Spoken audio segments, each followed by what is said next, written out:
And good evening, everybody. Welcome to another edition of Astral Perceptions here on the Paranormal UK Radio Network. I'm your host, Mark Johnson.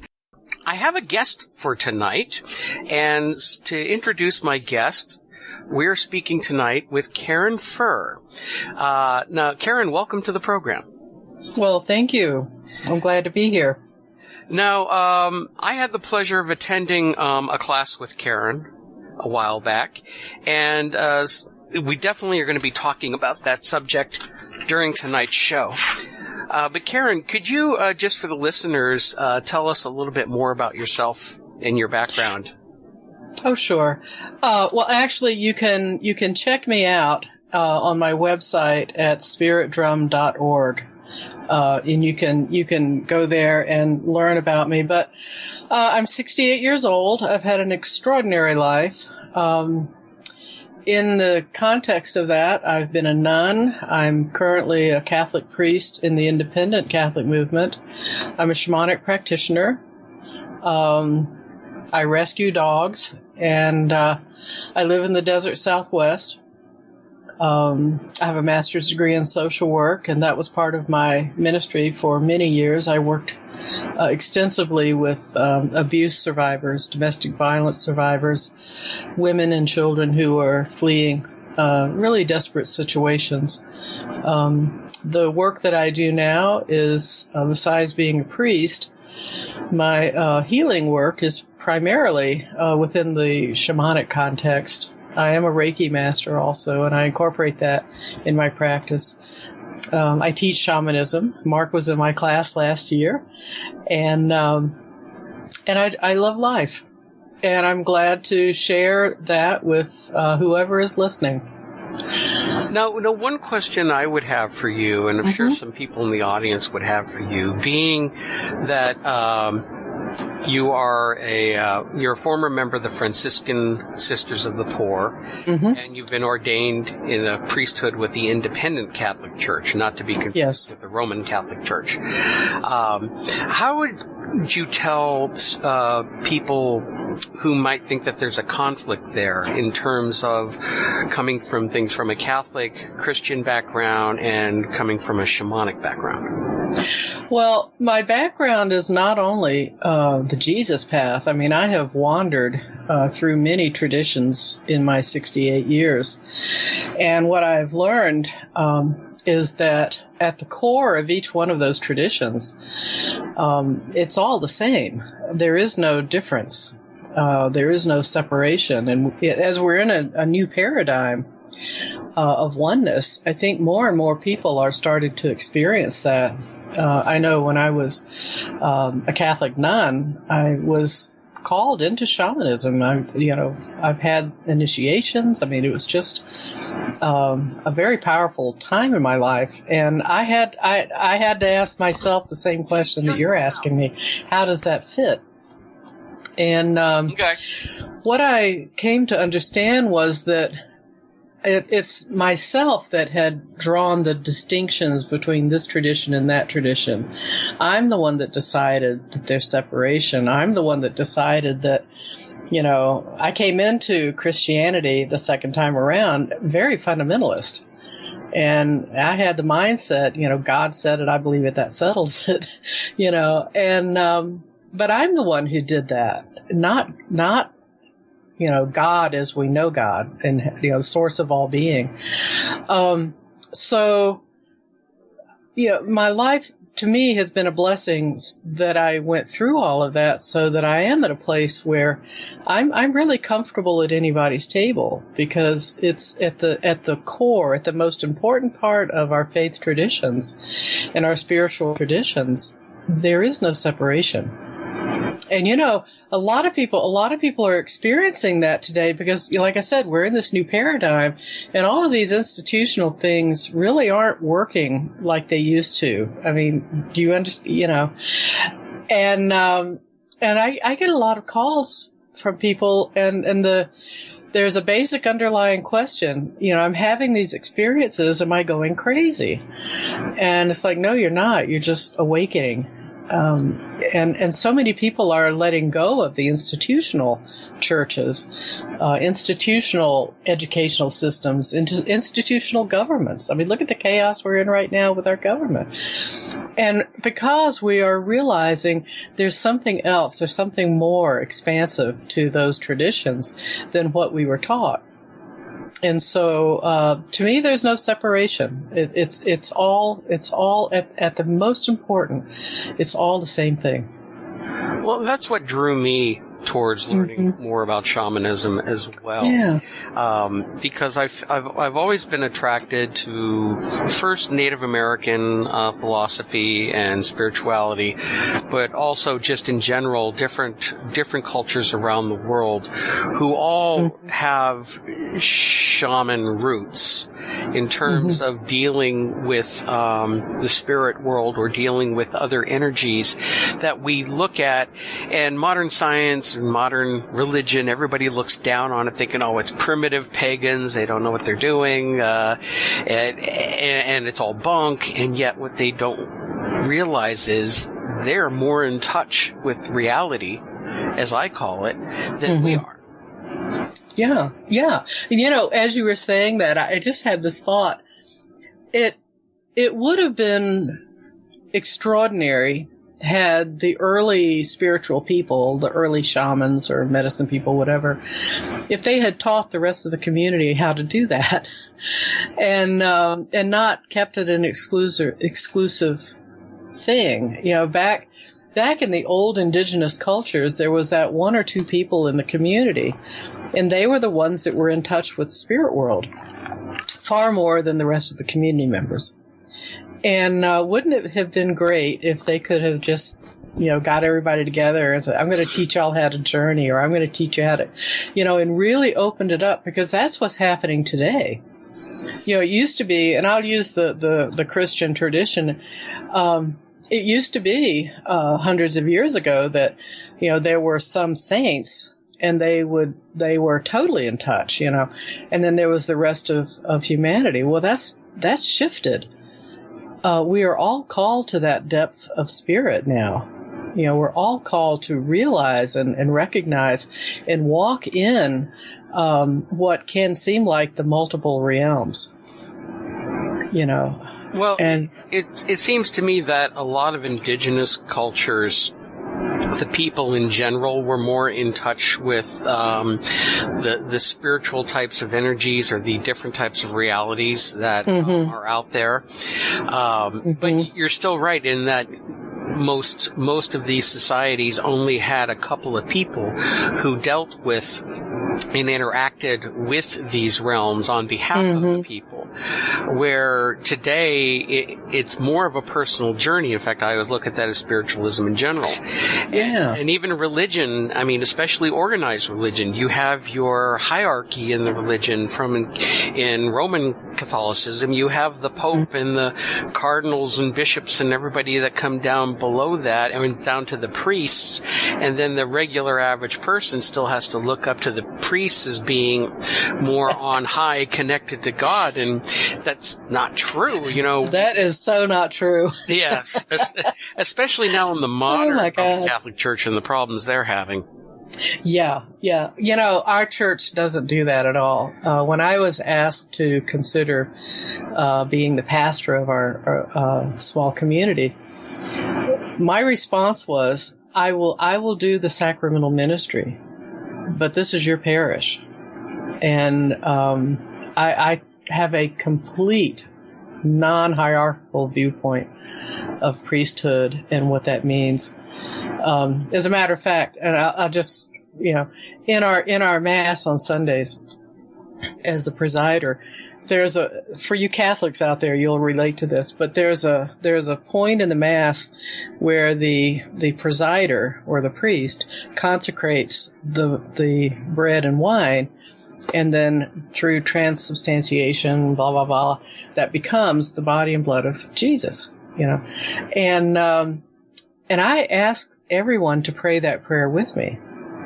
So it's not me doing some hocus pocus thing. It's the community itself that, through intention of entering into a sacred moment, that's what happens.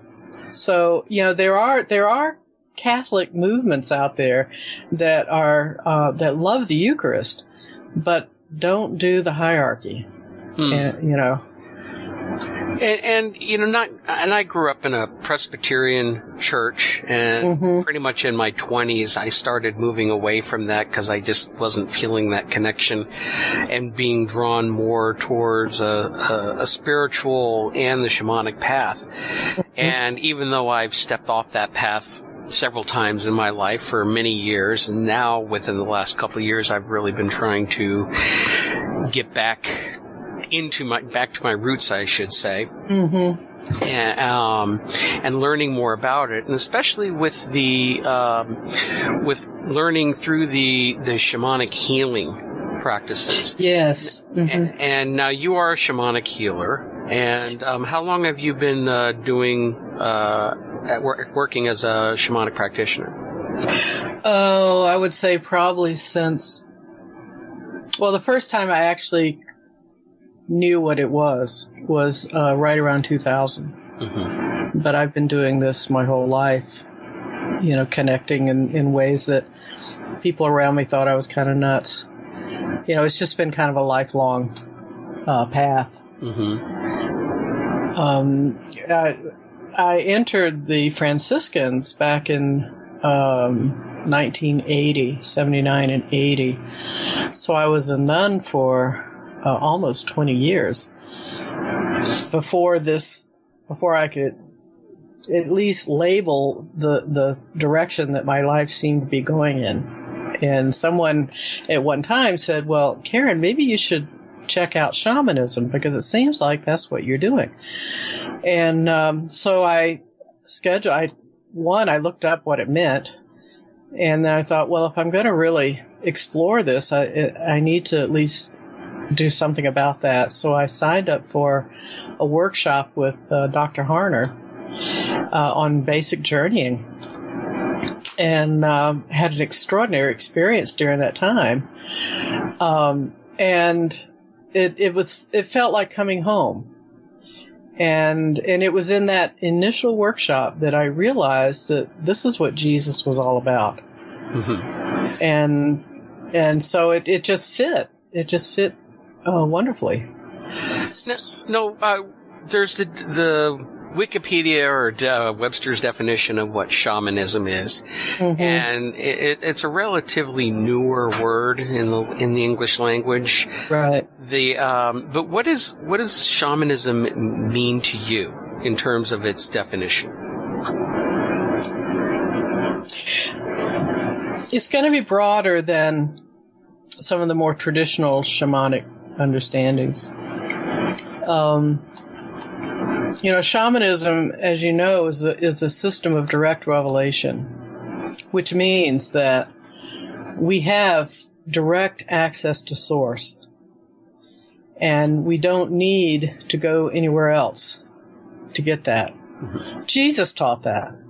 The realm of divinity, the kingdom of God is within you. When you want to pray, when you want to commune with God, go in. And in Scripture, it says, go into your closet and close the door. Beautiful metaphorical languaging. Yes. And there you will meet that source. The Holy Spirit is within you. He said it all, just every day he was telling us that we don't need the temple to get to God. And I think that's what really got him into a lot of trouble with the people that were maintaining temples back then. Yeah. But, as you can imagine. They knew they were going to be out of a job. Yeah.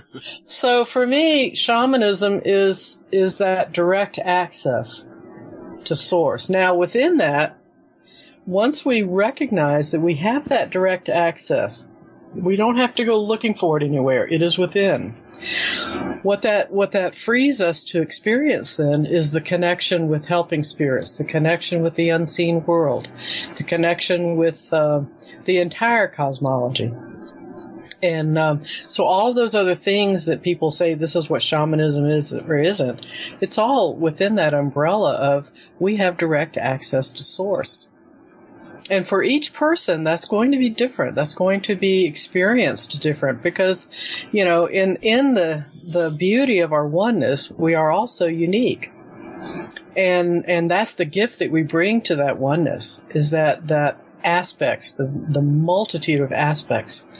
And so it's going to be experienced differently, person to person. I was in Sandra Ingerman's training on soul retrieval, and I cannot recall for the life of me what we were talking about that afternoon, but one thing she said, and I have never forgotten it, she said, your practice is going to look different from everybody else's. And what I'm teaching you is the ground, the foundation of it. But your helping spirits are going to work with you and teach you how to do it so that it's unique to you. It may look similar, but there will be something unique about it. And that was like somebody pouring cold water over my head. It was just a wake-up. A sudden wake-up, because up until then, all the trainings I was receiving was that you have to do it exactly this way. And if you're not doing it exactly this way, then you're not doing shamanism. And that, to me, looking at it from a Jesus perspective, Jesus was not that confining. He said, I have come not to do away with the law, in quotes, but to set you free. Go explore what it is to be a human being. Go explore what it is to be a spiritual being. Wherever that exploration leads, it's okay. Because John in his gospel said it very clearly. In the beginning was the Word. The Word was with God, and the Word was God. And then he goes on to say that Jesus is that Word. And that nothing comes into being, nothing was created that did not first come through that Christ consciousness. And so every tradition on the face of the planet, even Christianity, surprise, surprise, had its origins in that Christ conscious reality. And so, this was part of my homily this past Sunday, as a matter of fact.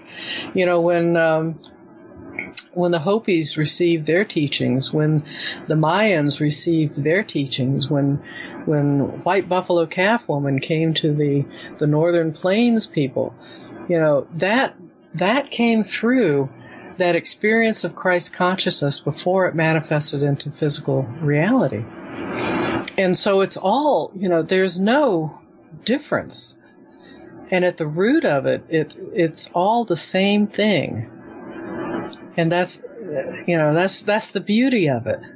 And so to me, that's what shamanism is. It's not, you have to do a journey, you have to connect with a helping spirit, it's far more broad than that. It's the first spiritual path humans have ever experienced. Yeah, and in my other show that I do weekly, Paranormal UK Radio, we talk about, we just had a guest that was on last night and talking about the evolution of mankind, and discussing about how spiritualism and looking at things from a spiritual perspective, a shamanic perspective, may have first started. And one of my questions from an analytical standpoint is, how would, if like the animals, people living back then, dealing with the everyday natural world, what would prod them and provoke them to start looking and thinking that there's something beyond? Is it simply that from an anthropology standpoint, they think because people who have died, they don't want to let go of it, they still think that maybe they still live on somewhere, and that, or maybe they were actually connected in a way that we just, as a modern society, are still ignorant about, and have connections to those other realms, those other worlds, and to the broader reality, and I put reality in air quotes, that surrounds us. Well, think of this for a minute. what is it about animals that when they look at each other or when we look at them, there is already an innate knowing that it's the eyes that you look to? Why doesn't a dog, when they come into a room and want to look at another dog, why don't they look at the tail or the feet or they always look at the eyes. And my hunch is that as we evolved into, I'm picturing, those evolution trees where you start out with, I don't know, an amoeba or something, and it ends up, all these branches of, people, right. Dogs, cats. Okay. Somewhere along the line, we learned that, the eye is the window of the soul, and that's where we connect. And there's not one animal on the face of this planet, be it a fish or whatever, that when we look at it and it looks at us, it's the eyes that we're connecting with. And that takes us into a whole different. Is your phone beeping? Yes, it is. We're getting that. You know what that is? That's the Trump call. Yep, the presidential test system. Oh, we were here to hear it. Yep, and we got it recorded for posterity. There it is. Okay, but anyway, that's where we connect. And I think that as maybe many, many years ago, thousands of years ago, hundreds of years ago, whatever, that we could communicate by that contact. And maybe as we, I don't know, our needs changed or whatever, we lost that contact, but we still look in the eyes. It's still there. Well, I know some dogs also. I know my dog also likes to go for other dogs' butts, and they smell there but then of course that's part of with their olfactory senses and the noses and how they recognize things. But yes, that's otherwise, we just communicate words. Yeah, I mean, my dog's laying down here right now, and he's just looking up at me, and of course he looks right to the eyes. So they do make that connection. Yeah. And how would they have known to do that if there wasn't something already, spirit to spirit, if there wasn't something already there? Now you also, as a shamanic practitioner, you perform shamanic healing. Mm-hmm. And, there are different levels for shamanic healing, everything from, healing with lights and colors, extraction, soul retrieval.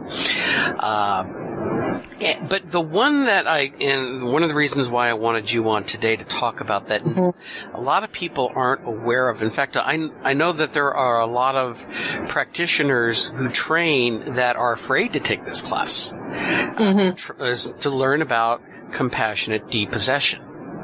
Yeah. Yeah. Now, and just to explain it to our listeners, when you hear the word depossession, I think that's partly part of our unfortunate Western philosophy, with pop culture and media, is you hear the word possession and you automatically think, oh my God, we're talking about devil possession or demonic possession, and mm-hmm. that's not what we're dealing with. No. So I was wondering if you could talk a little bit about how you learned about and how you go about with training others on compassionate depossession, what it really means. Yeah. Well, first, it's not exorcism. The Roman Church does exorcism, and I don't. One thing I tell, and you've probably heard this over and over again last year, you don't want to get into a pissing contest with a disembodied spirit, mm-hmm. because you will always lose. They just have access to too much information that we don't. Mm-hmm. But the whole concept of possession or depossession or whatever really is based on the awareness that there is no death. There's the dropping of the body. There's the transition from physical form to non-physical form, but the spirit never dies. And what happens sometimes is that when the spirit drops the body, leaves the body, or is yanked from the body, sometimes it doesn't really finish its journey. It doesn't finish its transition. And so it can be still in the middle world and not able, sometimes they don't even know that they don't have a body because their memory creates a body for them. Or they will possess someone, a physical body, so that they can experience that physicality to continue, experiencing themselves as alive. And so the practitioner is called in when somebody's, believing that they have a possessing spirit.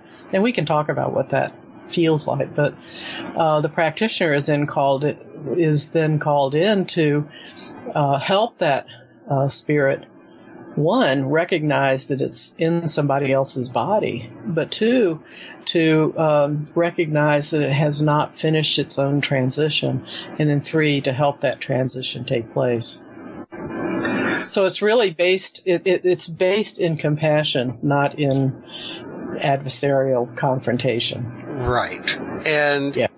But so, and just for clarification again, for the audience, so it's possible for a human spirit, someone who has not crossed over to the other side for whatever reason, that they could attach themselves and not exactly possess, but just attach themselves and influence or kind of live off of, almost leeching off of another person to kind of still continue to live life or experience the physical?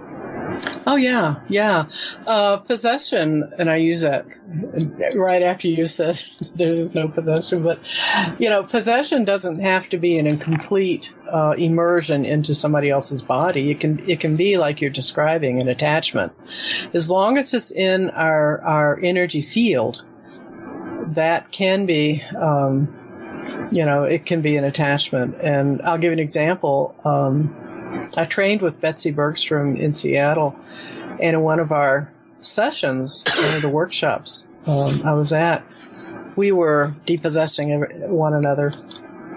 And I had a 2-year-old that had attached herself, she identified as female, attached herself to my shoulder. And she was not penetrating my physical form, but she had absolutely penetrated my energy form. And, we're very bright on the other side. There's a movie called The Shack, excellent movie. But there's one scene in there where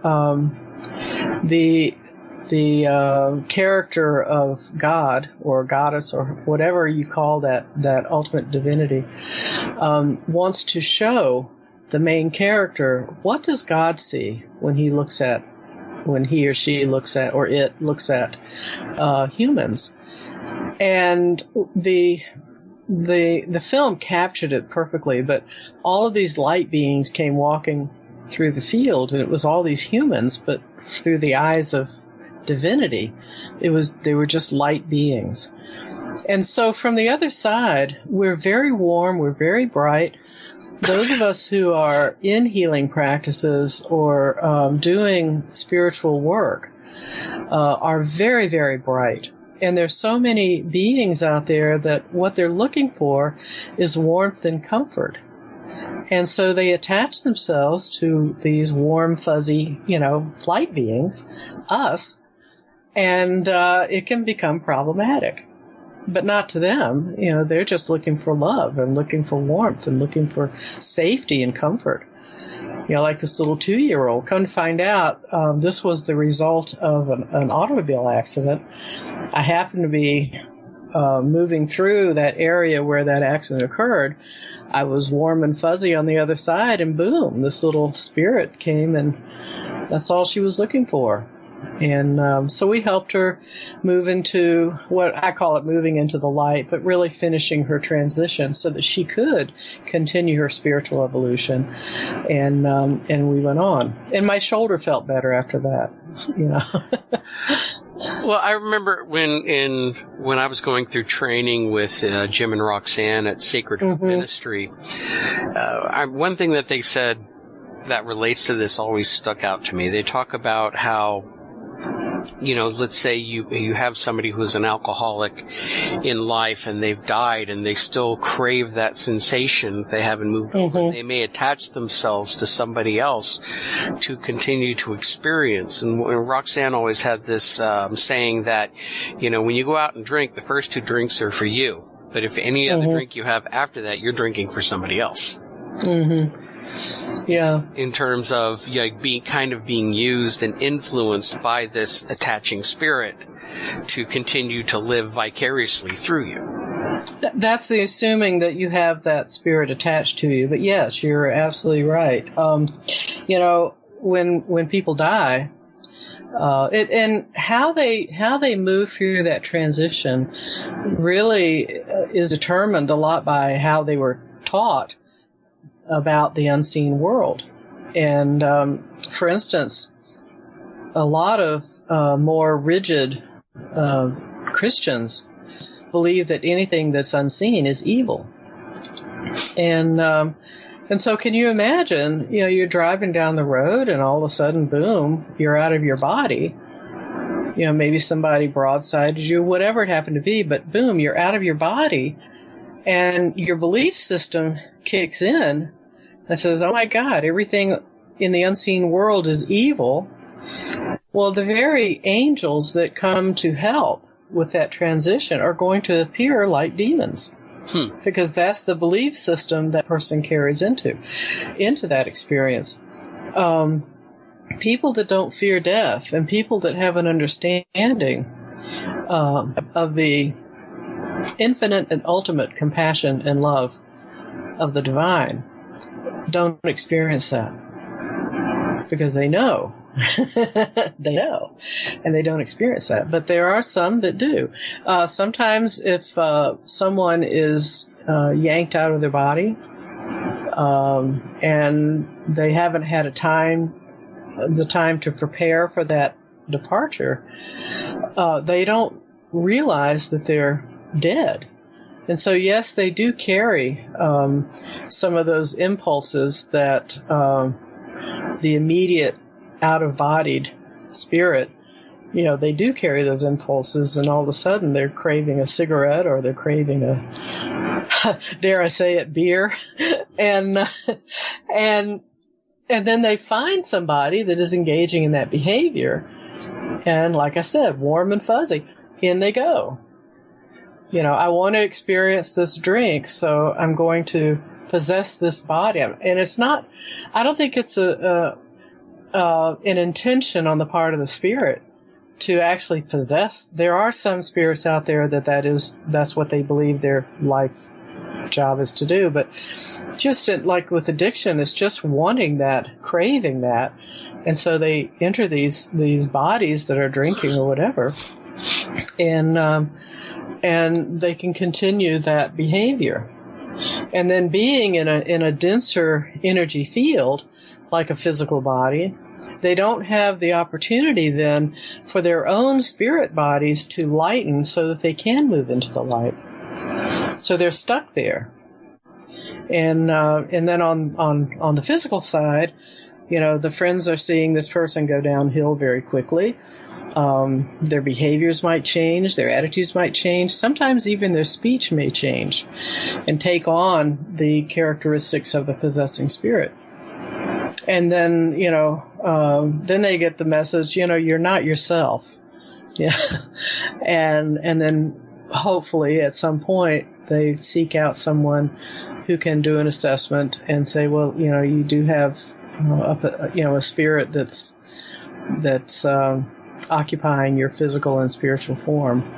So let's help that move on. Yeah. Sometimes in hospitals, this is interesting. I always thought that there should be a shamanic practitioner in every hospital because, when we're under anesthesia, all of our boundaries fade away temporarily. And there are a lot of people who have died in hospitals tragically and quickly, and they're wandering around looking for warmth and comfort. And there's this vulnerable life form on the operating table. Oh, I'll go. Of course, all they're seeing is this light, fuzzy thing. So they'll go and possess that body. And that's why, a lot of times, I don't know if you've heard these stories, people come home from the hospital and they're different. Oh, yes. I can, the wife might say, ever since my husband went in for surgery, he's not been the same. And stories like that. Well, that could be one of the reasons why. Now that's an interesting concept. Mm-hmm. Now I've also heard stories of people who have had accidents or maybe go into comas or whatnot, and then when they come out of it, they have either a different personality or maybe they're able to speak a language that they didn't speak previously. Yeah. And, in the past, I know a lot of researchers would say, oh, well, maybe that's what they're picking up as a past life memory. But now it's making me wonder in some cases, at least, if it's not an influence of if they were in a coma and in that unconscious state, maybe something else may have attached itself to them. Who knows? It may have, or given, downloaded information. I was reading an article once. This guy went in for a routine procedure, ended up in a coma for some days, and finally came home, and they had a piano, and he sat down and was playing Mozart. And, at a level far more involved than what he ever could before. And it was all just by ear. Somehow he got that information while he was under, and who knows? Who knows? But those things do happen, and it should not be a source of fear in people. It's just part of the universe that we inhabit. There is the seen with our eyes and the unseen that our eyes can't see. And that's just all normal stuff. Well, let me ask this, and I'm sure people would be wanting to know this. How often do you think that happens, where somebody may have a human spiritual attachment to them and would require a depossession? I mean, is it fairly common, or is it more uncommon than not? It's more common than it needs to be. But then again, we've had more wars where people are yanked out of their bodies. We have more accidents, more overdoses, more shootings. There are so many reasons why people are not dying a natural death. I suspect that it's probably more now than it ever has been. But I don't think everybody walking down the street has a possessing spirit. I don't believe that.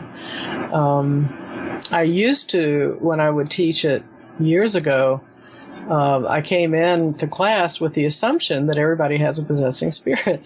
And I've long since dropped that notion. And that's why, like in the class last year, we talk about activating and what it might feel like, if there might be a possessing spirit. And if so, let's do that. Let's work on that. But it's not an assumption that I make.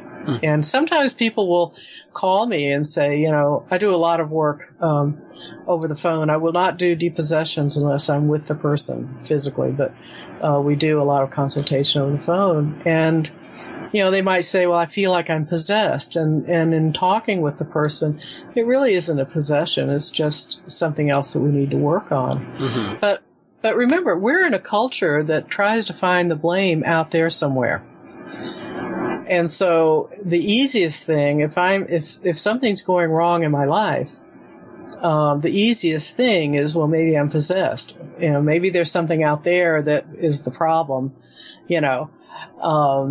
instead of the inner work that I need to do. Right. And as a paranormal investigator myself, in dealing with people, especially here in the United States, where demons and possession and the ultimate fear that is crammed down our throats, is all the rage right now. Where if you go over to the UK or in Europe, they don't think along those terms. Not the way we do. No. That's interesting. They don't look at every time they believe in spirits. That's part of their culture. They believe a house may have spirits, but they don't ever look at anything as in dealing with something demonic. We're here in America, especially thanks to some of the television shows, it seems to be all demons all the time. Exactly. And, so again, people there's that ignorance based on fear, and of course fear sells. That's what they do on the TV shows. Having been on a couple of them myself, I know. Yeah. And they, it just causes this misunderstanding. Now, when we did the class last year and I first started learning from you on depossession, when we found out that one of the people in the class actually had an attachment and you worked with them through it, and again, I keep the details minimal because this person's privacy. Right. But to watch it in action and at the end of it, not only could you feel the energy in the room shift, but the emotions and how beautiful it really was a beautiful experience. It's an incredible healing. We're all on a spiritual path, and depending on your belief system, we're on a spiritual path through many, many lifetimes and many, many different experiences. And when a soul gets stuck and isn't able to continue that journey, boy, when that freedom comes and they move into what I call the light, it's an incredibly beautiful moment, because now they can actually continue their spiritual evolution and become, the beings that they're intended to be. And, Well, and again, that's the aspect of compassionate depossession that people don't understand, and even people in the shamanic community who are learning to be practitioners. I remember in the beginning that there was a majority of the people in my class who were afraid to take the class. They go, I don't know, I don't think I want to do that, because they're brainwashed by society to look at the negative aspects of it, and the end result is more of having a conversation with the person, having that spirit's essence come forward, and convincing them to move on and cross over, and having the help come from the other side to help assist them with it. Well, it's as we know in our own lives, our belief systems kind of dictate what level of energy we're working with, right? If I have a terrible self-image, or if I have a terrible image of everybody around me or the world or whatever, that puts me in a denser energetic field. And I can't move on. And it's the same thing in the spirit world. That the belief system that spirit has. If that soul has been told from an early age, in this lifetime or another lifetime or whatever, if the message that little spirit receives is that you're a bad person and the only thing you're good for is to cause misery. And how many kids hear that message today? You'll never be good. You're a problem. You're trouble. I'm going to and they receive these messages. And then when they cross over, because they're in that denser energy field through life, they can't perceive that the angelic realm is there to help them move on, and they get stuck.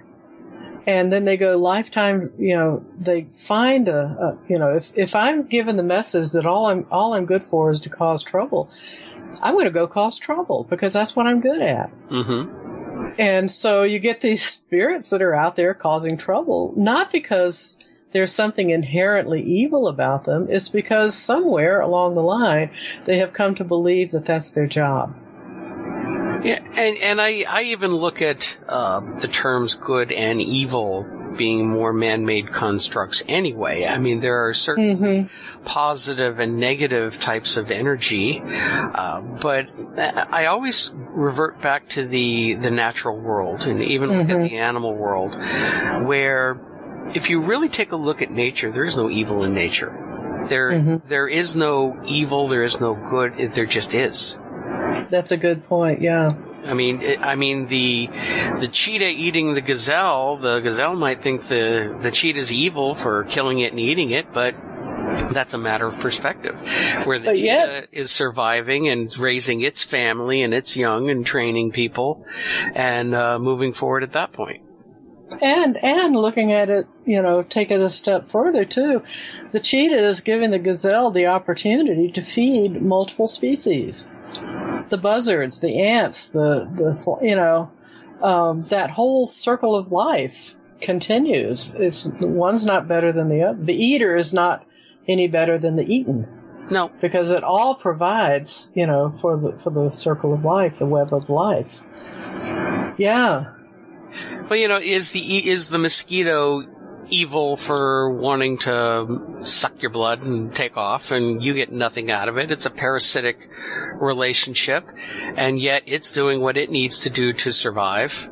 Right. I still want to smack them if I see one on me, but at the same time, you're dealing with other living creatures just doing what they're designed to do. You would bring up mosquitoes. Yeah. But you're absolutely right. They have their place in the scheme of things. In the majesty of creation, everything has a place. There is no accident. Everything has a place. We're the ones that decide, is that place acceptable or not? And if you watch how nature feeds on one another, there is a moment, and I have not seen this not happen. There is a moment in that kill event and that be killed event. There is a moment where there's an understanding, and everything is okay. And we were on the Navajo reservation, Navajo Nation, for about 5 years. And one of the families brought one of their sheep over. They wanted to butcher it and use the church hall to kind of spread things out. And we watched one member of the family. Typically in their culture, there's an uncle, and that's his role, is to do the actual butchering. And he talked with that sheep for quite a few moments. And the sheep was nervous. We were told that the sheep know when they're going to be slaughtered. And the sheep that night was very disturbed and tried to get out of its pen and just made a lot of racket. But when that elder knelt down with that sheep and started talking to it, the sheep became very, very calm, and it was okay. And the reverence that he manifested in cutting the throat of that sheep, the sheep and he both knew that they were participating in something bigger than what we could see. And it was absolutely sacred and magical. And I really believe that at some level, when that cheetah is chasing that gazelle down, and yes, there's the game. I'm going to see if I can get away, and I'm going to see if I can get you. There is that play, but there's some point when those teeth go into that neck that there's an understanding that we are participating in something greater than ourselves. And all of creation will benefit from this act. That's the difference between kill and murder. That's the difference between participating in the cycle of life from a place of sacredness.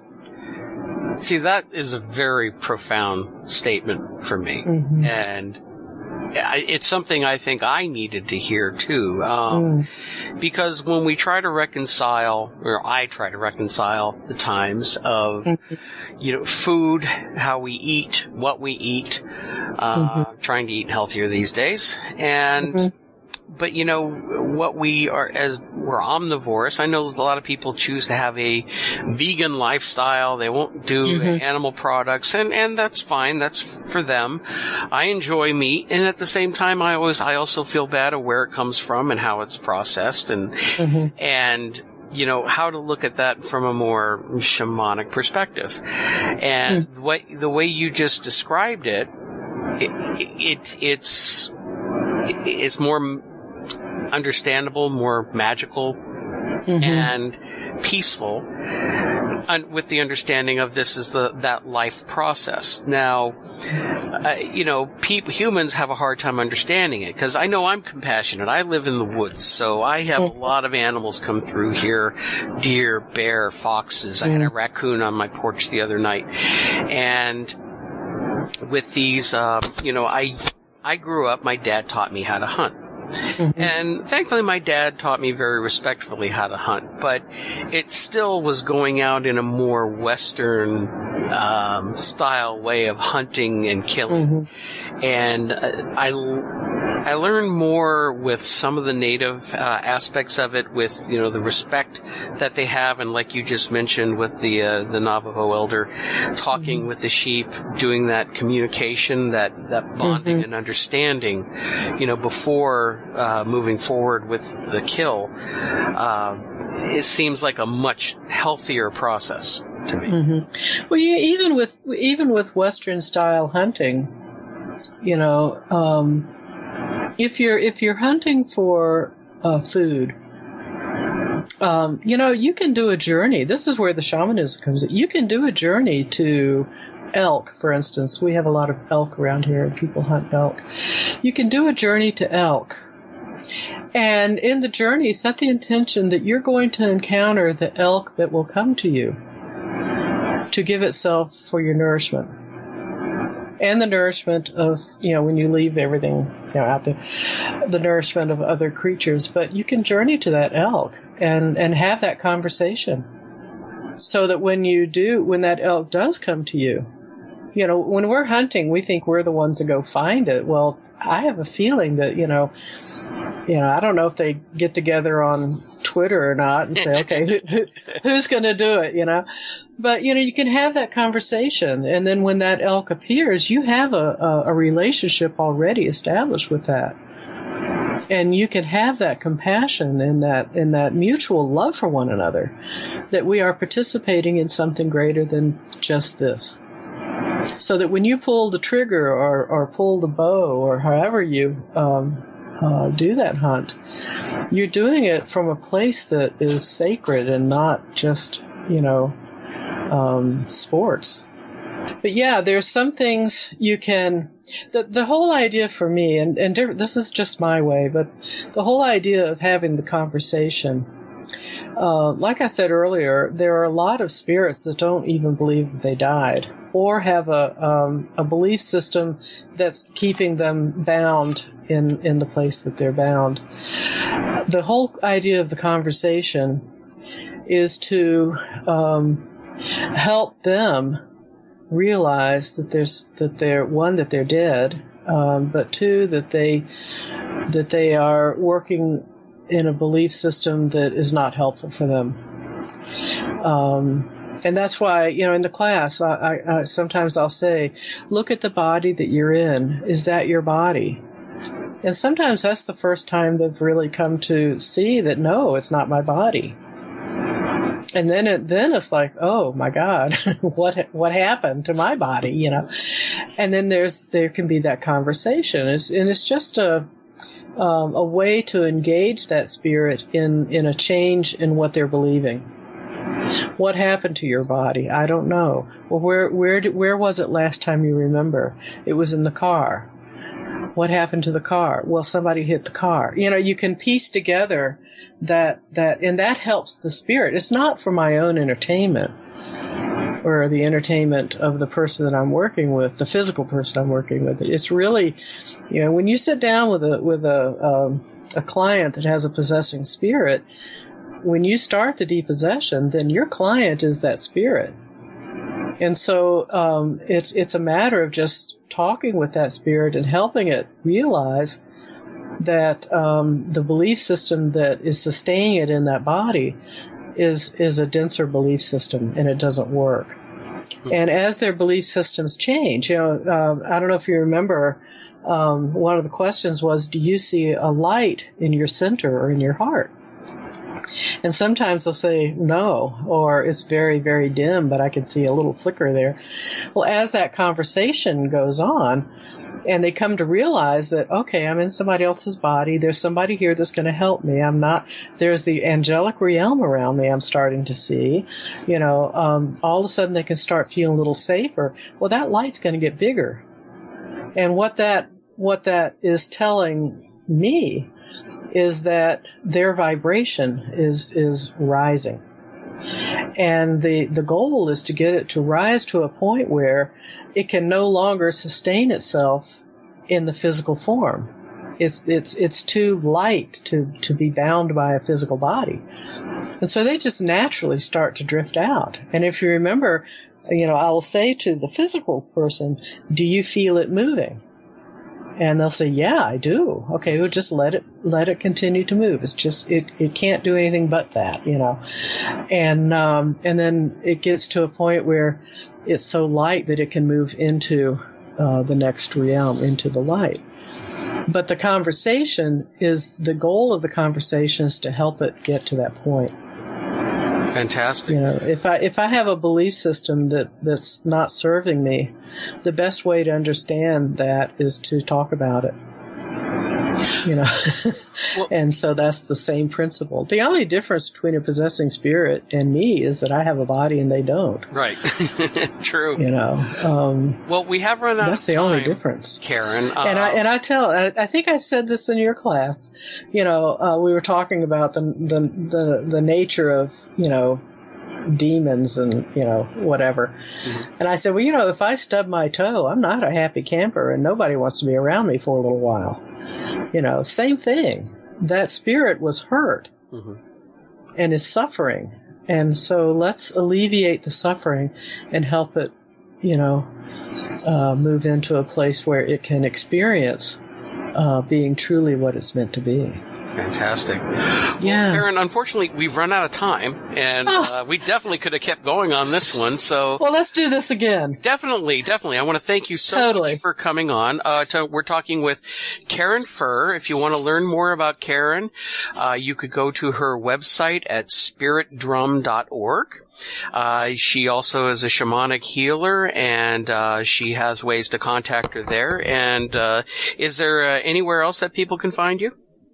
Actually, my contact information is on that website. But also, I just want to say, if this has been troubling for anyone, I really encourage you, if you have any questions, my contact information is on the website. Please give me a call or email me, and I'll try to answer your questions, because I know this is, this topic is kind of strange for some people, but just don't be afraid of it. But if something's coming up, just give me a call or let me know, and I'll see if I can answer your questions. Great. Well, Karen, again, thank you, and thank you, everybody, for tuning in. We'll be back in 2 weeks, so have a great evening, and we'll talk with you all soon. So, until next time, in the meantime, everyone, you have a great week, and I will be back with a new edition soon. Take care, everybody. Bye-bye.